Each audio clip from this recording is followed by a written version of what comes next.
लड़का एक लड़की को अपनी पीठ पर उठाकर कहीं जा रहा होता है और वो कहता है कि तुम मर नहीं सकती, मैं तुम्हें बचा लूंगा, यह तुम्हारे बड़े भाई का वादा है। तभी सीन शिफ्ट होता है जहां हम देखते हैं कि तानजीरो चारकोल बेचने के लिए शहर की ओर जाने वाला होता है। तभी उसकी माँ कहती है कि तुम्हें इतनी बर्फ में जाने की जरूरत नहीं है, पर तानजीरो कहता है कि न्यू ईयर आने वाला है और मैं चाहता हूँ कि इस न्यू ईयर पर हम पेट भर के खाना खाए, इसलिए मुझे जाना होगा। और तभी उसके भाई और बहन उसके साथ जाने की जिद करने लगते हैं, पर बाद में माँ और तानजीरो के समझाने पर वह मान जाते हैं।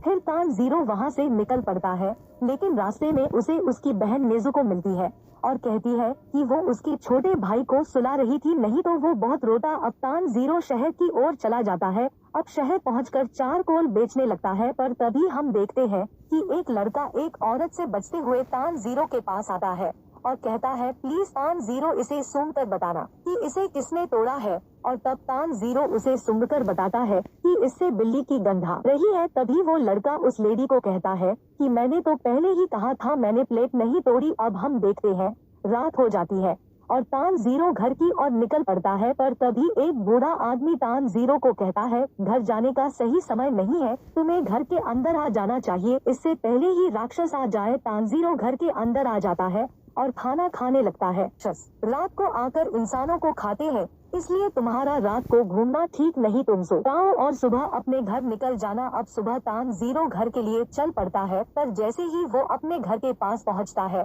तो उसे खून की गंध आने लगती है और वो भागते भागते अपने घर के पास पहुंचता है। और जैसे ही वो वहां पहुंचता है तो वो देखता है कि उसके घर के सभी लोग मारे गए थे। यह देखकर वो बहुत ज्यादा हैरान हो जाता है और सोचने लगता है कि ये किसने किया। इसी बीच वो देखता है कि उसकी बहन नेजुको अभी जिंदा है और वह उसे अपनी पीठ पर उठाकर हॉस्पिटल की ओर भागने लगता है। भागते भागते काफी थक जाता है और ठंड की वजह से उसका सांस लेना भी मुश्किल हो जाता है, पर तभी अचानक हम देखते हैं कि नेजुको राक्षस में बदलना शुरू हो जाती है और वो दोनों पहाड़ी से नीचे गिर जाते हैं, पर बर्फ की वजह से वो दोनों बच जाते हैं। पर तभी तानजीरो देखता है कि नेजुको अपने पैरों पर खड़ी होती है।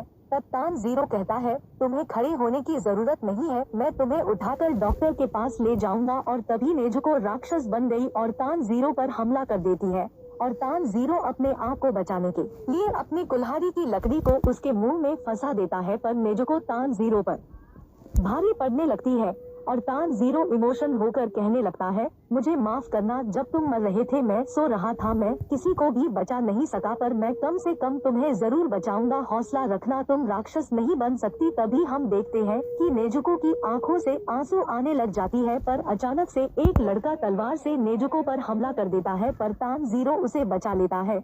तब वो लड़का तानजीरो से पूछता है और उसे मारू। तब तानजीरो कहता है कि नेजुको ने किसी को नहीं मारा, यहाँ तक कि मुझे मेरे घर से एक अनजान गंध आ रही थी, मुझे लगता है कि उसी ने मेरी फैमिली को मारा है, मुझे नहीं पता नेजुको राक्षस कैसे बनी। तो वो लड़का बताता है कि इसके जम राक्षसों के खून के संपर्क में आए होगा, इसी वजह से यह राक्षस बन गई है और इसी तरह ये राक्षस अपनी जनसंख्या बढ़ाते हैं। पर तानजीरो कहता है कि मेरी बहन ने किसी इंसान को नहीं मारा, प्लीज उसे छोड़ दो। तब वो लड़का कहता है कि तुम क्या मजाक कर रहे हो, अगर मैंने इसे छोड़ा तो ये तुम पर हमला कर देगी। पर तानजीरो कहता है कि ये मेरी बहन है, इसे पता है कि मैं इसका बड़ा भाई हूँ, ये मेरे पर हमला नहीं करेगी, मैं इसे ठीक करने का रास्ता ढूंढ लूंगा। तब वो लड़का कहता है कि एक बार कोई इंसान राक्षस बन जाए तो वो वापस इंसान नहीं बन सकता। पर तानजीरो कहता है कि प्लीज इसे छोड़ दो, मैं कोई ना कोई रास्ता जरूर ढूंढूंगा और उसके आगे गिड़गिड़ाने लगता है। तब वो लड़का कहता है कि तुम इसे ठीक नहीं कर सकती, अगर मैंने इसे छोड़ा तो तुम भी राक्षस बन जाओगे, क्या तुम यही चाहते हो? और वैसे भी तुम बहुत कमजोर हो, हाँ शायद राक्षसों के पास तुम्हारी बहन को ठीक करने का कोई रास्ता हो, पर वो ऐसा कभी नहीं करेंगे क्योंकि ताकतवर हमेशा कमजोर को दबाता है। तब वो लड़का नेजुको पर हमला कर देता है, जिसे देखकर तानजीरो उस लड़के पर हमला कर देता है, पर वो लड़का तानजीरो के सिर पर मारकर उसे बेहोश कर देता है।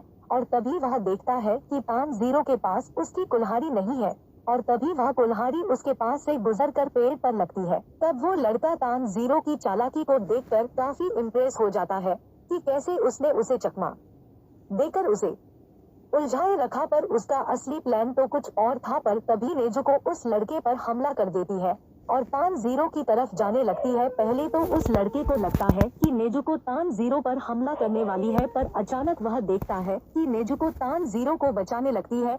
अब एक तरफ नेजुको उस लड़के पर हमला करने वाली होती है और दूसरी तरफ वो लड़का सोचता है कि ऐसा कैसे हो सकता है, ये बहुत ज्यादा घायल है, इस टाइम इससे भूख भी बहुत लग रही होगी, पर फिर भी ये अपने भाई को खाने की जगह उसे बचा रही है। तब वो लड़का सोचता है कि शायद ये बाकियों से अलग है, तो वो नेजुको को बेहोश कर देता है। और जब तानजीरो उठता है तो वो देखता है कि नेजुको उसके पास लेटी होती है और वो लड़का कहता है कि तुम जल्द से जल्द माउंट सागिरी चले जाओ, तुम्हें एक बूढ़ा आदमी मिलेगा जिसका नाम सिकोंजी उरोको डाकी होगा। जब वो तुम्हें मिल जाए तो उस